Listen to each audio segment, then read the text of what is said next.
Magkape kasi ako.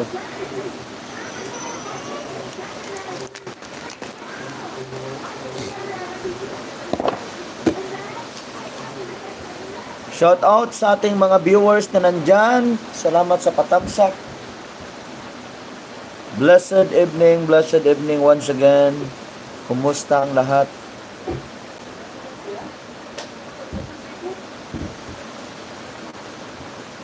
Mag-ingat po tayo mga kaibigan dahil itong ulan na to, halos araw-araw na. So, especially kung ang bahay mo malapit sa mga kabundukan, so delikado po ang mga landslide.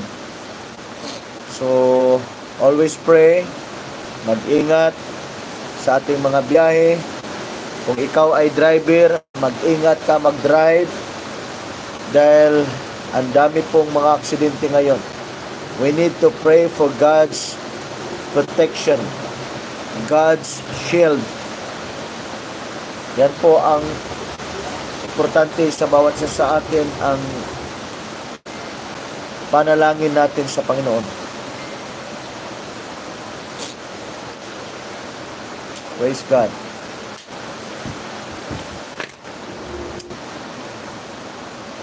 Andyan pa ba si Sweet? Tapos ka nang kumain, Sweet? Anong ulam mo? Sana makabalik si Chris ngayon.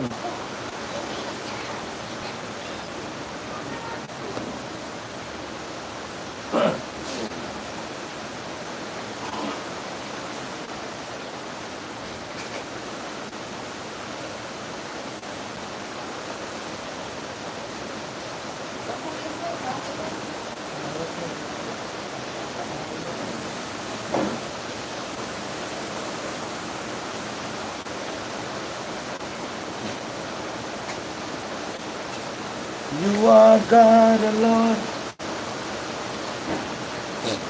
Before time began, you are on your throne.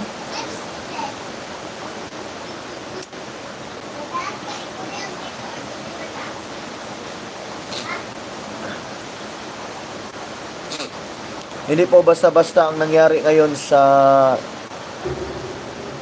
Terminal 1 sa NAIA, mga kaibigan.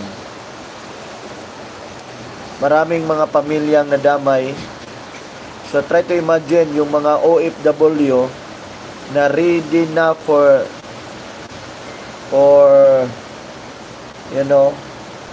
take off. Papasok na, babalik ng ibang bansa sa tinatrabahoan nila. And then yun nga ang nangyari, mga kaibigan. Biglang rumagasa yung SUV. So, maraming nadamay. So, nandun ngayon sila sa hospital. So,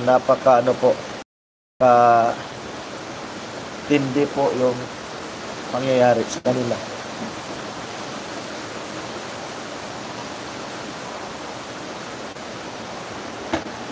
Napisa ka.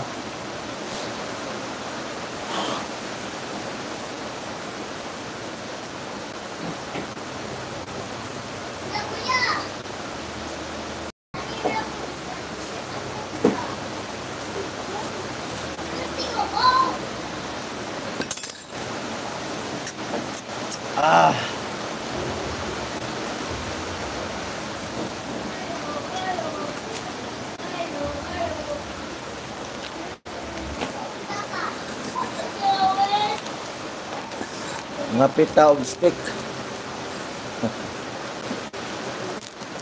Parisan og kopimit. Kay ulan malamig ang panahon.